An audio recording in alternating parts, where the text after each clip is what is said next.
কি রে ঝুলু, বাজারে যাচ্ছিস বুঝি? হ্যাঁ মা, বাজারে যাচ্ছি।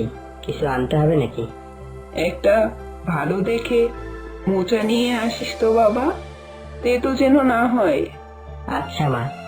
আর একটা ভালো নারকেল নিয়ে আসবি, নারকেল কুচো দিয়ে মোচার ঘন্ট বানাবো। তোমার এই মোচার পাতুরি অনেকদিন বানাওনি। তা ঠিক আছে, আরেকদিন না হয় বানাবো, কিন্তু এসব তো আর কেউ খেতে চায় না। বৌমা, ফুলি কেউই তো খায় না। কেউ না খায় নাই, তুমি আর আমি তো খাবো। আজ একটা চালতা নিয়ে আসবো, চাটনি করে দেবে। আচ্ছা বাবা, চালতার চাটনিও করে দেব। তোমার বৌমাকে তো শেখাতে পারো এসব। তা কি করে হবে, বৌমা কত আধুনিক মেয়ে, এসব কি আর রান্না বান্না করতে চাইবে? তার থেকে যতদিনে বেঁচে আছি ততদিন আমি না হয় করব। ঠিকই বলেছেন মা, এসব গাইয়া রান্না আমার দ্বারাই হবে না। মোচা চচ্চড়ি, লাউ চচ্চড়ি, মা গো কি সব উটকো খাবার, তার উপর আবার কচু শাক, কচুরলতি। আর একটা আছে বৌমা, কচু বাটা, নারকেল কোড়া দিয়ে কচু বাটা। আহা, কচু বাটার কি স্বাদ! আজ একটু মানকচু আনবো মা। তবে হয়েছে, এরপর গলা চুলকালে আমাকে বলতে পারবে না কিন্তু। গলা চুলকাবে কেন? খেয়ে দেখো একটু পাতিলেবু রস দিয়ে, খেলে কোনো গলা চুলকাবে না। এসব কচু কিছু আমার মুখে রুচবে না। এখন তাড়াতাড়ি বাজার করে আনো দেখি, বড় রুই মাছটা আনবে। সে আনবো, কি যে খাও! ওই রুই মাছের ঝোল আর ভাত। আজ না হয় বৌমাকে একটু আলু পোস্ত করে দিব। থাক না মা, আপনি আপনার আর আপনার ছেলের ওই সব ছাই পাশ রান্না করুন। আপনার ওই ছোট উনুনে আমি পাতলা ঝোল আর ভাত বানিয়ে নিব। তাহলে আলু পোস্ত বানাবো না বলছো? না না, আমি বানিয়ে নিব। যা কম্পোস্ট দেন, ঝোল তো জল বোঝায়, কোনো উপায় নেই। আমাদের বাসায় আলু পোস্ততে পোস্তই পাওয়া যেত বেশি, আলু তো খুঁজেই পাওয়া যেত না। হবে হয়তো বৌমা, তোমার বাপের বাড়ি কত বড় লোক। ঝুলুর বাবা যখন মারা গেল, আমরা ওকুল পাথারে পড়েছিলাম। তারপর ঝুলুর হোটেলে একটু লাভের মুখ দেখলো। এইভাবে চালাচ্ছে বলেই তো এত কম লাভ হয়। দামি দামি খাবার বানাতেই হবে, শুধু ডাল ভাত তরকারি বিক্রি করে কতই বা লাভ হবে। সে জানি না বাপু, কিন্তু সংসার তো চলেই যাচ্ছে। এইভাবে চালালে কি আর চলা বলে মা? শাক মোচা খেয়ে বেঁচে থাকতে হবে।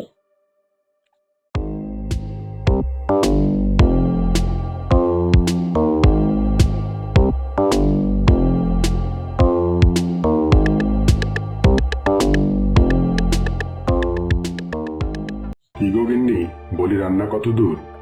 রান্না তো কবে কালেই হয়ে গেছে। তোমার কি হুঁশ আছে নাকি? পড়ে পড়ে শুধু ঘুমাতেই শিখেছো। সকাল সকাল আমার গোষ্ঠীর ষষ্ঠী না করে কি রান্না করলে শুনি? তুমি যা বাজার করেছিলে তাই রেঁধেছি, আবার জিজ্ঞাসা করতেছো। সে তো আমি অনেক কিছু বাজার করেছি, আলু, বেগুন, পটল, কুমড়ো, ঝিঙ্গে, উচ্ছে, আরো কত কি। এত কিছুর মধ্যে তুমি বেছে বেছে কি রেঁধেছো সেটা তো বলো। ওই তো শুক্তো, কুমড়োর ঘ্যাট আর উচ্ছে চচ্চড়ি। ইস গিন্নি, এই আবার কোন পথ হলো? একটা তো পাতে দেওয়ার যোগ্য নয়। মরণ, এমন করে বলছে যেন কত কি পঞ্চব্যঞ্জন কিনে এনেছে। তা বলি, বাজারে তো কোনো খরচই চোখে পড়ে না, আবার খাবার নিয়ে বায়না করা হচ্ছে। যা ভালো ভালো সবজি এনেছিলাম, তাতে তো অনেক ভালো পথ রান্না করা যেত। তুমি করতে না জানলে কার কি দোষ শুনি? হ্যাঁ গো হ্যাঁ, দোষ তোমার পোড়া কপালের, নইলে তোমার মতো হাড়কিপ্টের সঙ্গে বিয়ে হয়? বাজার করার বেলায় সস্তা সবজি আর পাতে চাই সুস্বাদু খাবার। গা জ্বলে গেল আমার। এই গিন্নি, এই আমাকে একদম কিপটে বলবে না, বলে দিচ্ছি। এই তো গত 8 দিন আগে পুঁটি আর চিংড়ি মাছ আনলাম, সেটা ভুলে গেছো? ছি ছি, বলি তোমার কি লজ্জা নেই? ওইটুকু তো চুনি পুটি, আর জলের বোকাকে তুমি মাছ বলো? হ্যাঁ, কেন বলবো না? মাছ তো মাছই হয়, ছোটই হোক আর বড়ই হোক। মা গো, এ কার সাথে বিয়ে দিলে গো মা?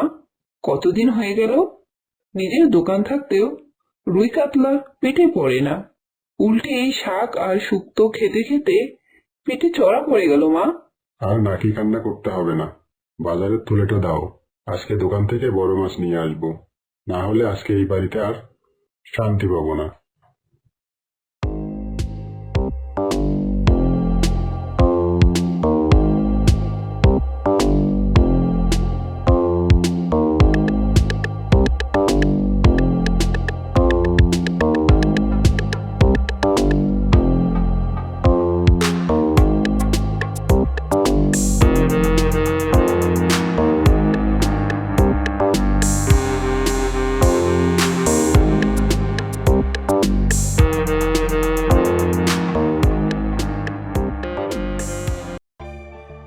জানো তো ফুলির মা, আজ দোকানে ভালোই ভিড় হয়েছিল।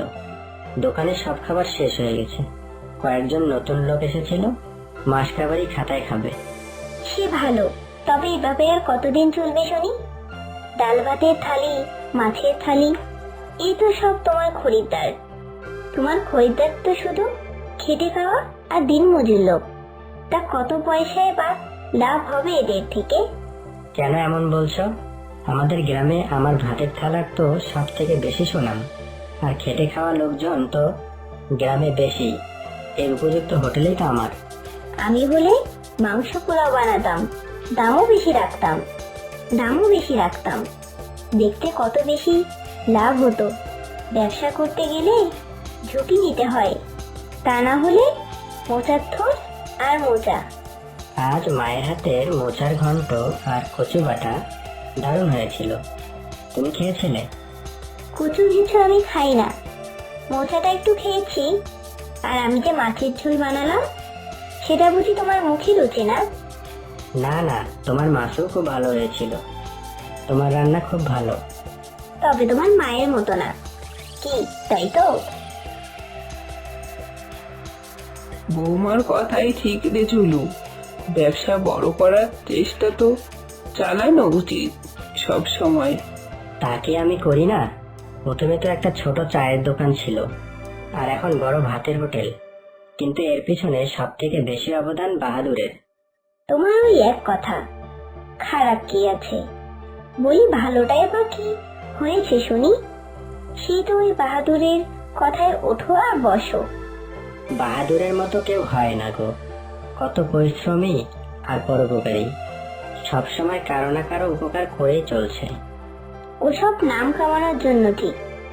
দিক না তোমাকে এমন একটা বুদ্ধি, যাতে তোমার দোকানে অনেক লাভ হয়, আমরা বড়লোক হয়ে যাই। দেখো বৌমা, জীবনে উন্নতি করা ভালো, কিন্তু হঠাৎ করে বড়লোক হতে গিয়ে অনেকে সর্বশান্ত হয়, তার থেকে কিন্তু এমনই ভালো। আপনার মা আর ছেলে সেই এক কথা। এসব গরিব লোকের মানসিকতা, ভয়ে ভয়ে সারাটা জীবন কাটিয়ে দেওয়া আমার আর ভালো লাগে না। আর বড়লোক হতে হলে ঝুঁকি তো নিতেই হবে। আমি যদি হতাম তাহলে? আচ্ছা, তুমি যদি আমার জায়গায় হতে তবে কি করতে? দেখতে তখন কি করতাম, 2 মাসের মধ্যে সংসারের ভুলেই পাঠিয়ে দিতাম। কচু শাক, কচু বাটার বদলে রোজ মাংস পোলাও খেতে। আচ্ছা বৌমা, তুমি রাগ করো না, আজ না হয় আমি তোমার জন্য মাংস পোলাও বানিয়ে খাওয়াবো। থাক মা, আপনি এসব মোচামুচি নিয়েই থাকেন। মাংস পোলাও বানাতে হবে না, আমিই বানাবো। আচ্ছা, যা ভালো বোঝো তাই করো। ওগো শোনো, আজকে চলো ও বাড়ি যাই। অনেকদিন হলো ও বাড়ি যাওয়া হয় না। ও, বাড়ি যাবা? ও তো ভালো কথা, চলো তোমাকে রেখে আসি। দেখে আসি আবার কি, কটা দিন থাকবে তো নাকি? এই হোটেল রেখে আমি কি আর কোথাও গিয়ে থাকতে পারবো? তুমি বরং কটা দিন থেকে আসো, আমি আবার যেয়ে তোমাকে নিয়ে আসবো। থাক, আমাকে তাহলে আর যেতে হবে না, তুমি থাকো তোমার হোটেল নিয়ে। আহা, রাগ করো না তো, কি চাও বলো? তুমি এবার গিয়ে কটা দিন থাকবে। আচ্ছা ঠিক আছে, কটা দিন নয় থেকেই আসবো। শোনো, আমাদের ওখানে কিন্তু জামাইরা গেলে হাট থেকে বড় মাছ নিয়ে যায়, দেখিও সেখানে আবার কৃপণতা করিও না। আচ্ছা ঠিক আছে, নিয়ে যাব। আর তুমি কি বলো, আমি কি কখনো তোমার বিষয়ে কৃপণতা করেছি? না করনি বুঝলাম, কিন্তু তোমার আবার কিছু জিনিস বুঝি না। গিয়ে যদি ছোট মাছটা নিয়ে আসো তাহলে তো বদনাম হয়ে যাবে। আমাদের ওখানে রেওয়াজ আছে, জামাই গেলে বড় মাছ নিয়ে যায় হাট থেকে, ওটা বড় মাছের হাট। কি বলো, তোমাদের ওখানে আবার বড় মাছের হাট আছে? তাই বলছি কি, পাড়ার সবাই যখন নতুন জামাইয়ের মাছ নিয়ে যায় তখন দাঁড়িয়ে দাঁড়িয়ে দেখে কার মাছ কত বড়। বড় মাছ হলে সুনাম তত বেশি। ও মা, এ তো দেখি এলাই ব্যাপার গো। হ্যাঁ, সেখানে তুমি আবার ছোট মাছ নিয়ে যেও না, তাহলে কিন্তু আমার মান সম্মান হানি হবে। আচ্ছা ঠিক আছে, যাব। তা কবে যেতে চাচ্ছ তুমি? কবে না, আজকেই চলো। আচ্ছা ঠিক আছে, আমি হোটেল থেকে ফিরে তোমাকে নিয়ে তোমার বাবার বাড়ি চলে যাব, ঠিক আছে? আচ্ছা। ও মা, মা, দিদিরা কখন আসবে? চলে আসার তো কথা এতক্ষণে। তুই জানা একটু স্টেশনে দেখ না ট্রেনটা লেট কিনা। আচ্ছা যাচ্ছি মা, আমি সাইকেল নিয়ে যাচ্ছি, ওদের রিক্সাতে তুলে দেব। তাই যা। আর শোন না, তোর বাবা তো বাজার থেকে ফিরলো না এখনো। তুই আমাকে সামনের মুদির দোকান থেকে একটা তেলের প্যাকেট এনে দিয়ে যা তো। বুঝেছি, লুচি ভাজবে। দিদি লুচি খেতে তো খুব ভালোবাসে, তাই না? হ্যাঁ, মেয়েটা লুচি অন্ত প্রাণ। আজ দেখবি লুচি দেখলে কত খুশি হবে। ঠিক বলেছ মা, আমি তেল এনে দিচ্ছি। দিদি কিন্তু মাংস খেতে খুব ভালোবাসে। হ্যাঁ, তোর বাবা বাজার থেকে নিয়ে আসবে। ও মা, কাল কিন্তু আমি একবার নদীর পাড়ের মাছের বাজারে যাব, ওখানে টাটকা মাছ খুব ভালো পাওয়া যায়। দিদি তো তেল কই খুব ভালোবাসে, আমি বেশি করে মাছ নিয়ে আসবো। আচ্ছা ঠিক আছে, আসুক তো টুম্পা আগে, তারপর অবস্থা বুঝে ব্যবস্থা হবে। এই নাও তোমার বাজার, মনে করে সব নিয়ে এসেছি।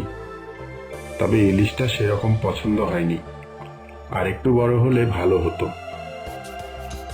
আচ্ছা তাতেই হবে, আমি সর্ষে ইলিশ বানিয়ে দেব। বড় মাছের হাট থেকে কাল না হয় মাছ নিয়ে এসো। না থাক, অত দূর থেকে মাছ আনতে পারবো না, আশেপাশে থেকেই ভালো মাছ এনে দেবো। টুম্পারা তো দেরি হচ্ছে কেন? সকালে উঠে ট্রেন ধরতে পারলো না নাকি? ফোন করনি ওদের? হ্যাঁ করেছি তো, কিন্তু ফোনটা লাগলো না। ট্রেনে থাকলে ওরকম হয়, টাওয়ার পাওয়া যায় না। ট্রেনে উঠতে পারছে কিনা সেটা তো আমার চিন্তা। অত চিন্তা করো না, ঠিক চলে আসবে। যাও, তুমি হাত মুখ ধুয়ে ঘরে আসো, আমি চা করে দিচ্ছি। ওরা এলে একসাথে টিফিন দিয়ে দিব। ঠিক আছে, আমি চা খেয়ে তারপরে মিষ্টি নিয়ে আসবো। জামাই আসতেছে বলে কথা, মিষ্টি না নিয়ে আসলে হয়?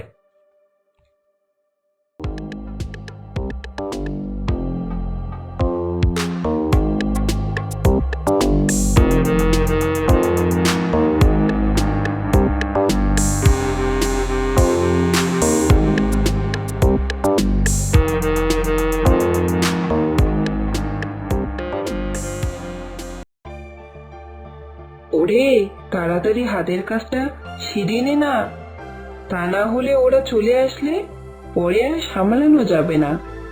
সত্যি কাকিমা, তোমাদের ছেলে মেয়ে দুটো খুবই ভালো।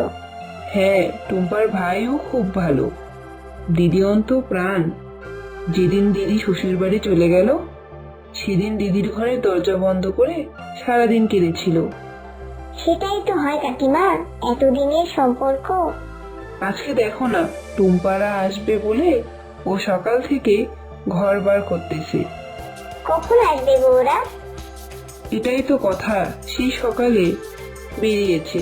এত দেরি হচ্ছে কেন কে জানি, দেরির কোনো ভরসা নেই। তুমি এত চিন্তা করো না, ঠিক চলে আসবে। চিন্তা করো না বললে কি হয়?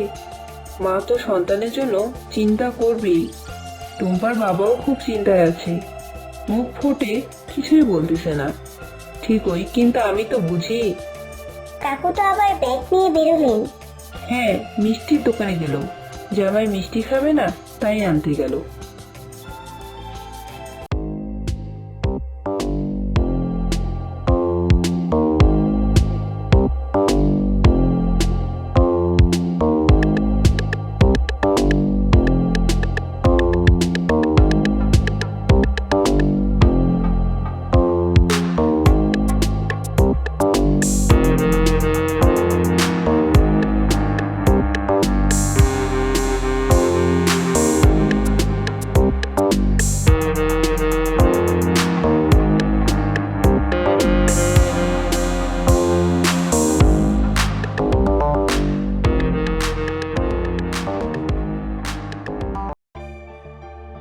আসেন আসেন, বড় মাছ, নদীর মাছ, আসেন। আচ্ছা দাদা, এখানে মাছের বাজারটা কোন দিকে? কেন ভাই শিয়াল, মাছ কিনবা নাকি? হ্যাঁ হ্যাঁ, মাছ কিনবো। আসলে বাজারটা অনেক বড় তো, আমি খুঁজতেছি কিন্তু মাছের হাটিটা পাচ্ছি না। ও, মাছ কিনবা? ওই তো ওখানে মাছ আছে, ওইখান থেকে নাও মাছ। না না, ওগুলো মাছ দেখেছি আমি। ওগুলো মাছ ছোট এবং তেমন একটা ভালো না। আমার বড় এবং ভালো তাজা মাছ লাগে। ও, তাহলে তোমাকে মাছ হাটিতে পাঠাতে হবে। আজ মাছ হাটিতে ভালো মাছ উঠেছে, ওখানে অনেকেই মাছ বিক্রি করে। তবে আজকে তুমি বাঘের কাছে যাবে, বাঘের কাছে আজ অনেক বড় বড় এবং তাজা তাজা মাছ আছে। তো শিয়াল ভাই, তোমাকে তো আমি চিনলাম না, এই গ্রামের নতুন বুঝি? কে তুমি? চিনবেন কিভাবে? আমি তো এই গ্রামে থাকি না, আমি এই গ্রামের জামাই। অনেকদিন পর শ্বশুর বাড়িতে আসলাম। শুনেছি এই গ্রামের জামাইরা নাকি শ্বশুর বাড়িতে আসলে বড় বড় মাছ নিয়ে শ্বশুর বাড়িতে যায়। ও আচ্ছা আচ্ছা, তুমি তাহলে এই গ্রামের জামাই। হ্যাঁ, তুমি ঠিকই শুনেছ। এই জামাইদের বড় বড় মাছ নিয়ে শ্বশুর বাড়িতে যাওয়াটা হলো আমাদের এই গ্রামের একটা ঐতিহ্য। এটা আসলে কিছু করার নেই, এটা আমাদের যুগ যুগ ধরে এই নিয়ম চলে আসতেছে। আচ্ছা যাই হোক, মাছ কিনতে এসেছো যখন, তোমাকে মাছ হাটির রাস্তাটা দেখিয়ে দিই। তবে ভাই, তুমি কি শুধু মাছ নিয়ে যাবে? আমার এখানে তো অনেক প্রকার সবজি আছে, তা শ্বশুর বাড়িতে সবজি নিয়ে যাবে না? না গো দাদা, শুধুমাত্র মাছ নিয়ে যাব। গিন্নি বলে দিয়েছে মাছ নিলে বাজারের সব থেকে বড় একটা মাছ সেটা নিয়ে যেতে, আর অন্য কিছু নিয়ে যেতে হবে না। মাছ নিয়ে যাওয়া দেখে গ্রামের সবাই যেন তাক লাগিয়ে থাকে, এমন মাছ কিনতে হবে। আচ্ছা তাহলে শিয়াল ভাই, এই রাস্তা দিয়ে সোজা গিয়ে ডান দিকে যাবে, গেলে দেখতে পাবে অনেক বড় মাছের হাট। আর ওখানে একটু খুঁজে দেখবে যে বাঘ কোথায় বসে আছে। বাঘের কাছে ছাড়া অন্য কোথাও থেকে যেন আর মাছ নিও না, কেমন? আচ্ছা ঠিক আছে ভাই, তোমাকে অনেক ধন্যবাদ। আমি তাহলে আসি।